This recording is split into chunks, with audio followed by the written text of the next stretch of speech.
The clinking of expensive wine glasses filled the air at Le Jardin, my brother David's favorite restaurant for showing off his wealth. I sat at the far end of the table, watching him hold court among our family members, his Rolex catching the light with every grandiose gesture. And then, he boomed, I closed the Henderson deal right there in my corner office. 47th floor, overlooking the entire city. He turned his attention to me, his smile dripping with false concern. How's your workspace, Sarah? Still in that tiny office at the university? Our parents exchanged knowing looks.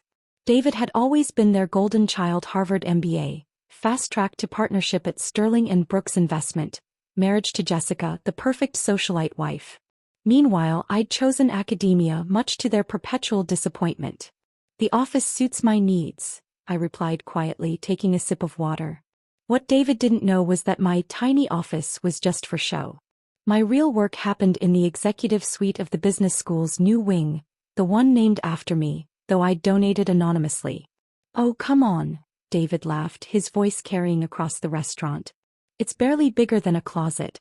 Jessica, darling, remember when you visited Sarah's office last year? Didn't you say it reminded you of your household staff's break room? Jessica, immaculate in her Chanel suit, tittered politely. Well, it was cozy. She checked her perfect manicure, a nervous habit I'd noticed whenever she felt uncomfortable. But speaking of business school, I have some exciting news. I've decided to pursue my MBA. The table erupted in congratulations. David beamed proudly. That's right. My brilliant wife got accepted into Riverside Business School's executive program. Top-ranked in the country. I carefully set down my fork, keeping my face neutral. Riverside Business School, my business school. Where I wasn't just a professor, but the youngest department head in the school's history. Where my research had revolutionized modern business theory. Where I'd quietly amassed a fortune through strategic investments and consulting, all while maintaining my humble professor facade. How wonderful, our mother gushed. When do you start, dear? Tonight, actually. Jessica smiled. My first class is Advanced Business Strategy at 7 p.m. I'm a bit nervous. They say the professor is quite demanding. Dr. Mitchell or something. I checked my watch, 6:15 p.m. Perfect timing. Dr. Mitchell? David scoffed. Probably some dusty old academic who's never seen the inside of a real boardroom. Jessica, darling, just remember what I've taught you about actual business. Our father nodded sagely. David's right. Theory is one thing, but real business happens in corner offices, not classrooms. I stood up, smoothing my deliberately modest blazer. Excuse me, I have a prior commitment this evening. Oh. David smirked. Papers to grade in your tiny office? Something like that, I smiled, dropping enough cash to cover my portion of the bill. Jessica, don't be late for class. First impressions matter. She nodded absently, already absorbed in her phone. David launched into another story about his latest deal, and our parents leaned in eagerly. None of them noticed me leaving, just as none of them had noticed my quiet accumulation of power over the years. In my car, a modest Toyota I drove to maintain appearances, I changed into my teaching outfit, a perfectly tailored Armani suit hidden under an unassuming cardigan. My tiny office contained a complete wardrobe for occasions like this. The drive to Riverside took 15 minutes. I entered through the faculty entrance, nodding to security guards who straightened respectfully as I passed. The Mitchell School of Business, named after my grandmother, who'd secretly funded my education against my parents' wishes, gleamed with state-of-the-art technology and modern architecture. In my executive suite, I reviewed the class roster one final time. Jessica Brooks, front and center on the list. My secretary knocked softly. Dr. Mitchell? The board members would like to confirm tomorrow's endowment meeting. And the Goldman Sachs partners are still waiting for your decision on their consulting offer. Tell the board I'll be there. As for Goldman, I smiled, thinking of David's endless bragging about his finance connections. Let them wait another week. Now, if you'll excuse me, I have a class to teach. I gathered my materials and headed to Lecture Hall A, the same hall where I'd first dreamed of becoming more than just David's quiet sister. Students were already filing in, their excited chatter filling the space. At precisely 6:55 p.m., Jessica rushed in, looking flustered but immaculate. She took a seat in the front row, smoothing her designer skirt and arranging her luxury leather notebook just so. At 7 p.m. sharp, I entered through the side door, letting my cardigan slip just enough to reveal the Armani beneath. The room fell silent. "Good evening," I said clearly, watching Jessica's eyes widen in recognition. "Welcome to Advanced Business Strategy. I'm Dr. Sarah Mitchell, department head and your professor for this semester." Jessica's perfect French manicure clattered against her desk as her phone slipped from her fingers. The color drained from Jessica's perfectly made-up face as I began my opening lecture. Her manicured hands trembled as she tried to take notes, her Mont Blanc pen making uncharacteristically messy scrawls across her premium leather notebook. "Business strategy isn't about corner offices or closing deals over expensive wines," I stated, deliberately echoing David's earlier boasts. "It's about understanding market dynamics, recognizing patterns, and most importantly," I paused, meeting Jessica's shocked gaze, "knowing that true power often operates quietly behind the scenes." For the next 2 hours, I commanded the lecture hall with the authority that came from years of success both in academia and in the business world. My consulting firm, Mitchell Strategy Group, had quietly shaped policies for Fortune 500 companies. My investment portfolio, managed through a series of discrete holding companies, had outperformed most hedge funds. All while my family thought I was just grading papers in my tiny office. As I discussed case studies, I could see Jessica's professional composure cracking. Every time I mentioned a major corporation or business leader, her expression flickered. She knew these were clients who paid astronomical fees for my advice, companies where her husband was merely a mid-level partner. "For your first assignment," I announced near the end of class, "you'll analyze the Henderson merger." Jessica's head snapped up. The Henderson deal, David's supposed crowning achievement. "You'll find that while the public face of the merger was handled by Sterling and Brooks Investment, the actual strategy was developed by an anonymous consulting firm." I allowed myself a small smile. "The same firm that has shaped 7 of the decade's largest corporate restructurings." My phone buzzed discreetly, another message from Goldman Sachs, probably increasing their consulting offer again. I ignored it, just as I'd ignored their previous attempts to discover the identity behind Mitchell Strategy Group's success. "Class dismissed," I announced. "Except for Mrs. Brooks. A word, please." The other students filed out, several shooting curious glances at Jessica, who remained frozen in her seat. When the hall emptied, she finally spoke. "Sarah, I had no idea." Clearly. I sat on the edge of my desk, letting her see the full effect of my carefully concealed power suit. "Tell me, Jessica, does my office still remind you of your staff's break room?" She flushed deep red. "About that, I was just following David's lead?" "Yes, I noticed. Just as I've noticed every snide comment, every dismissive gesture, every time my brother used me as a cautionary tale about choosing the wrong career path. But you're..." She gestured helplessly at the lecture hall, the building that bore my family name, the subtle signals of wealth and influence I no longer bothered to hide from her. "You're Dr. Mitchell. The Dr. Mitchell. David says even his firm's CEO can't get a meeting with you. Ironic, isn't it?" I smiled. While David was bragging about his corner office, I was deciding whether his firm would survive the next market shift. "That Henderson deal he's so proud of? I designed it. The strategy he presented as his own? My work."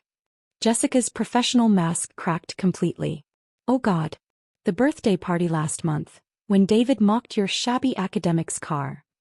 While I was deciding whether to accept his firm's desperate plea for consultation. "Yes, that was particularly amusing." I stood, gathering my materials. "Now about your position in this class." "Please," she whispered, "I can withdraw. Take another section. Anything." "Withdraw? Why would I want that?" "No, Jessica, you're exactly where you need to be. In fact, I insist you stay. Consider it an educational opportunity. For both you and David." Her hands twisted nervously in her designer skirt. "You're going to tell him?" "Tell him? Well, that would be too direct. Instead, I'm going to let him discover it slowly, piece by piece. Starting with your first assignment, a detailed analysis of how his brilliant Henderson strategy was actually developed." I walked to the door, then turned back. "Oh, and Jessica, do try to maintain better composure in future classes. In real business, as you're about to learn, Emotional control is everything. As I walked through the halls of my building, passing the discreet plaques acknowledging my anonymous donations, I smiled thinking about the dinner conversation that awaited Jessica and David tonight. My phone buzzed again, not Goldman Sachs this time but my investment manager. Dr. Mitchell, Sterling & Brooks stock dropped 15% on rumors about the Henderson strategy leak. Should we proceed with the acquisition plan? I thought about David's smug face at dinner, his casual cruelty masked as familial teasing. Yes, I replied. Proceed as discussed. And make sure the press release emphasizes the role of academic expertise in the takeover. The following weeks unfolded like a perfectly orchestrated symphony of revelation. I watched from my executive suite as David's carefully constructed world began to unravel, one thread at a time. Jessica's first paper on the Henderson deal landed on my desk with trembling observations about the strategic similarities between the official documentation and Mitchell Strategy Group's known methodologies. I gave her an A, along with a detailed commentary that I knew would find its way to David's attention. Dr. Mitchell, my secretary interrupted my grading. Mr. Brooks from Sterling & Brooks is here. Without an appointment. Again. I glanced at my surveillance monitor, seeing David pacing in the waiting area, his usual confident demeanor notably absent. His Armani suit looked slightly rumpled, unusual for someone so obsessed with appearances. Send him in, I said, carefully arranging myself behind my desk, not the small office he knew about, but my true workspace, with its floor-to-ceiling windows and views of the city that dwarfed his 47th floor perspective. David burst in, then stopped short, his eyes widening as he took in the space. The elegant furnishings, the wall of awards, and most importantly, the familiar strategy diagrams from his Henderson presentation displayed on my interactive screens. Sarah. His voice cracked slightly. What is all this? This. I gestured around. This is my tiny office, David. At least one of them. Would you like to see the others? The consulting firm headquarters perhaps? Or maybe my investment group's main operations center. He sank into one of my visitor chairs without being invited, a first. Jessica's been acting strange, keeping her class materials hidden. Then I saw her paper. The Henderson analysis.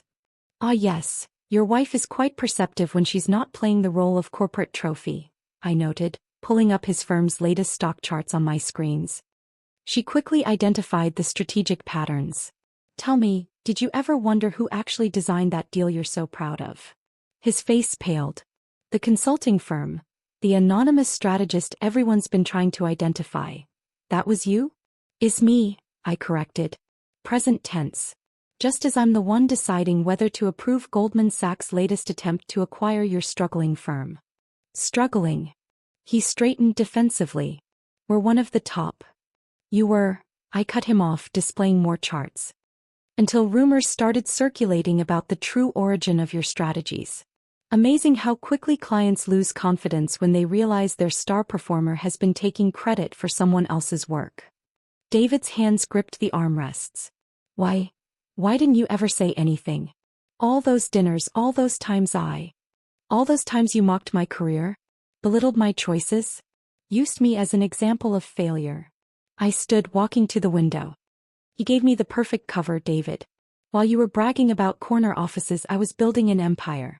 While you were flaunting your wealth, I was multiplying mine in ways you can't imagine. The Mitchell School of Business, he whispered, realization dawning. The anonymous donor. Grandmother would have appreciated the irony, I smiled. She always said true power doesn't need to announce itself.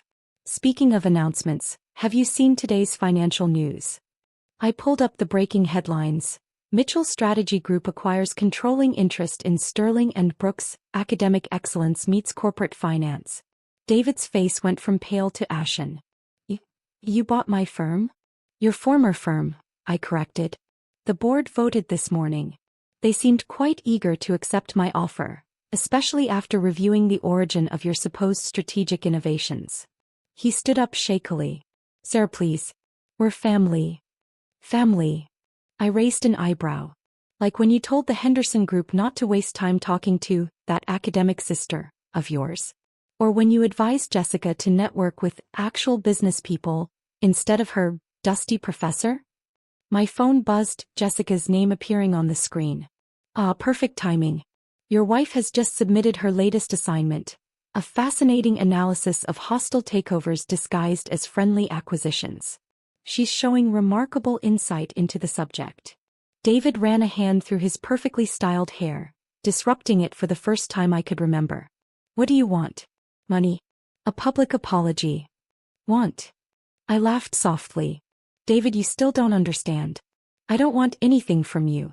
I already have everything, including your company, your reputation, and your wife's genuine respect. Though I must admit, watching you learn the truth has been intellectually satisfying. My secretary appeared at the door. Dr. Mitchell, the board of Sterling and Brooks is ready for your first address as majority owner. Thank you. I turned to David. You can see yourself out. Oh, and don't worry about your position with the firm. I'm sure we can find you a small office somewhere. After all, isn't that where all the real work happens? He left without another word, his expensive shoes scuffing slightly on my polished floors. Through my security cameras, I watched him pass Jessica in the hallway. She was heading to my advanced seminar on corporate acquisitions, clutching a case study that I knew detailed his company's downfall. My phone buzzed again, Goldman Sachs making another desperate attempt to partner with Mitchell Strategy Group. I declined the call, instead pulling up the latest draft of my new book, Silent Success: How Quiet Power Outmaneuvers Loud Privilege. The dedication page read, "To my brother who taught me that the smallest offices often contain the biggest opportunities." In the distance I could see David's prized corner office building. By tomorrow his name would be removed from the door. By next week the entire firm would be restructured under my leadership. And at the next family dinner, when they asked about my tiny university office, I would simply smile and say it suits my needs perfectly. Because sometimes the best revenge isn't in showing your power, but in letting others discover it themselves, one devastating revelation at a time.